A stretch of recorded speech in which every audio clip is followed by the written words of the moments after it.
Pour moi, une des journées les plus difficiles, c'était le jour que je suis devenue complètement chauve. Ça confirme que tu as le cancer. Quand j'ai appris la première fois que j'avais le cancer, j'avais 33 ans. Quand Sylvie a eu son diagnostic, elle m'a appelé au bureau en pleurs. La vie change, la vie arrête de tourner, puis tu pleures, puis tu te mets à injurier le monde entier. La première chose que j'ai dit à mon chirurgien quand il m'a annoncé que j'avais le cancer du sein, j'ai dit « Tu m'enlèves ça assez vite fait parce que je vais aller danser aux noces de mes filles. »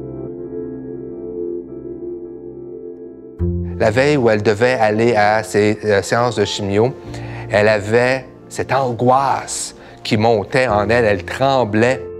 C'est vraiment se sentir impuissant devant l'angoisse qu'elle vivait. C'est vraiment à la récidive que je suis allée rencontrer la Fondation et je leur ai demandé si je pouvais m'impliquer, qu'est-ce que je pouvais faire.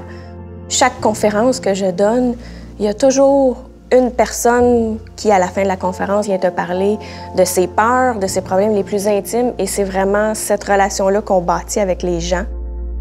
En ce moment, on a des patients chez qui on a changé la manière de traiter chirurgicalement leur cancer. Ça permet de diminuer les effets secondaires du traitement chirurgical, de faire moins de chirurgie avec autant d'efficacité.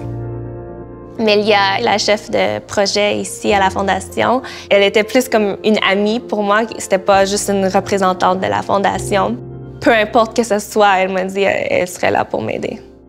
T'es un gars, tu sais pas comment gérer tes émotions tout le temps. Donc, l'écoute de la Fondation, ça a été indispensable pour moi.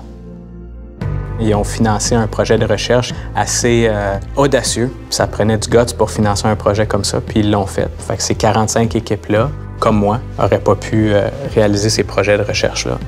Moi, j'aimerais remercier les donateurs ainsi que les bénévoles. La Fondation, sans vous, ne serait pas où ce qu'elle est rendue. Et moi, je ne serais pas là en ce moment si ce n'était pas de vous.